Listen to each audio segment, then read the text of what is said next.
आम ढूंढने के बहाने घर से बाहर निकला। चलते चलते वो गांव के बाहर नदी के किनारे पहुंच गया।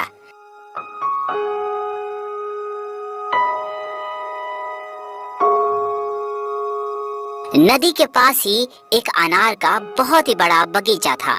हर पेड़ पर खूब सुंदर सुंदर लाल अनार लटक रहे थे, जिसे देखकर किसी का भी अनार खाने को मन हो जाए। गोपी बिना कुछ सोचे समझे उस बगीचे के अंदर चला गया। उसका मन तो बहुत कर रहा था फल को तोड़कर खाने का, पर वो बिना इजाजत उसे खाना नहीं चाहता था। तभी किसी ने पीछे से आवाज दी, अरे कौन घुसा है मेरे बगीचे में? तू कोई चोर तो नहीं? नहीं नहीं मालिक, मैं चांदपुर का निवासी हूँ। बस काम की तलाश में इधर उधर भटकता हुआ इस बगीचे में चला आया। क्या खूब कहानी सुनाई है तूने।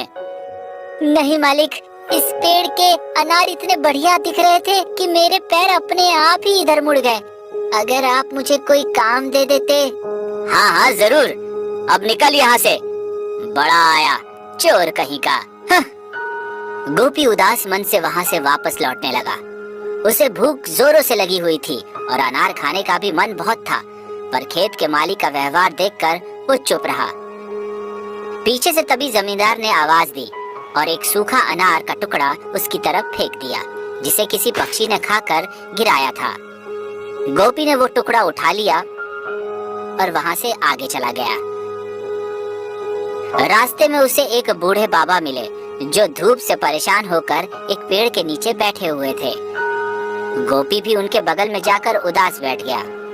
बूढ़े बाबा ने उससे पूछा कि वो हट्टा कट्टा आदमी है, फिर यहाँ एक लाचार की तरह क्यों बैठा है। गोपी ने अपनी लाचारी सुनाई और कहा कि उसके पास कोई काम नहीं है। आज सुबह वो काम के चक्कर में निकला था और एक सूखा अनार लेकर लौट रहा है। उस बाबा ने गोपी से कहा कि उनके पास जमीन का एक छोटा टुकड़ा है, जहाँ वो चाहे तो खेती कर सकता है, पर बदले में उसे पैसे वैसे कुछ नहीं मिलेंगे। गोपी कुछ देर सोचता है और फिर उनके साथ चलने को तैयार हो जाता है। उस बूढ़े बाबा की गठरी को अपने सर पर उठाकर गोपी उनके पीछे पीछे चला जाता है। थोड़ी ही दूर पर बाबा का घर था। वहाँ पहुंचकर उन्होंने गोपी को अपना खेत दिखाया, जो एक बंजर जमीन था। उस जमीन पर सालों से कुछ नहीं उगाया गया था। गोपी का मायूस चेहरा देखकर बाबा ने उसे कहा कि अगर वो मेहनत करना चाहे तो यहाँ काम कर सकता है, वरना अपने घर जाए। गोपी ने वहाँ काम करने की ठानी और बाबा से एक मटका मांगा। फिर गोपी पास की नदी से मटके में पानी भरकर लाया और सबसे पहले बाबा को पानी पिलाया और फिर खेतों में बचे हुए पानी को डालने लगा। सुबह से शाम हो गई। गोपी ने खेत के एक एक हिस्से को पानी डालकर भिगा दिया था। फिर उसने उस जमीन को एक कुड़ाल से खोदना शुरू किया। थोड़ी देर बाद उसने उस सूखे अनार के दानों को वहां फैला दिया और बाबा की कुटिया में वापस आ गया। उसने देखा कि बाबा एक तरफ लेटे हुए हैं, उनके पास खाने को भी कुछ नहीं है। गोपी बाहर गांव में जाकर किसी से चावल मांग लाया। गोपी ने बाबा को उस रात गरम गरम चावल बनाकर खिलाया, जिससे बूढ़े बाबा बहुत खुश हुए। रात को गोपी ने बाबा का पांव दबाया और थक कर वहीं सो गया। सुबह जब उसकी आंख खुली तो वो अकेला सो रहा था।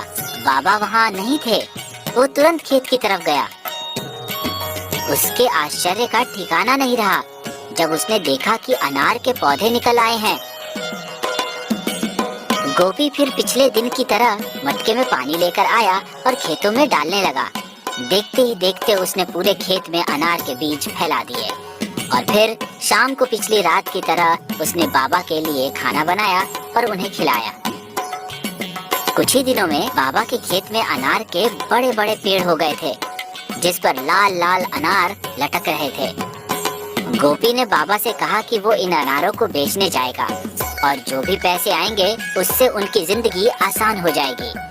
बाबा की आज्ञा लेकर गोपी ने अनारों को तोड़ना शुरू किया, पर जितनी बार वो अनार तोड़ता उस पेड़ पर वापस से अनार उगने लगते। गोपी को समझने में थोड़ी देर लगी कि ये अनार जादुई है जो कभी खत्म नहीं होगा। इसके बाद गोपी ने लकड़ी के हाथ गाड़ी पर सारे अनार रखे और उन्हें बेचने बाजार में गया। गोपी ने काफी सस्ते दाम पर अनार बेचे क्योंकि उसके पास अनार की कमी नहीं थी।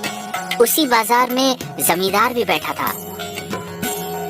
उसने जब गोपी के पास अनार का भंडार देखा तो उसके मन में जलन की भावना आ गई और उसने उसे बाजार से बाहर निकाल दिया। अब गोपी बाजार से थोड़ी दूर पर खड़ा होकर अनार बेचने लगा।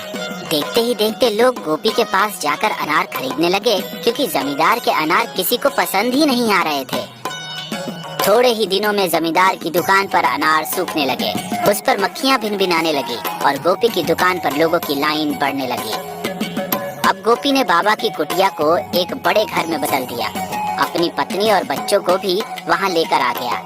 एक रात जब गोपी सो रहा था तो उसके सपने में वही बाबा आए। इसके बाद बाबा एक ऋषि मुनि में बदल गए और अंतर ध्यान हो गए। जब गोपी की नींद खुली तो बाबा कहीं गायब हो गए हैं। गोपी को समझते देर न लगी कि बाबा ने ही उस सूखे अनार को जादुई अनार में बदल दिया था।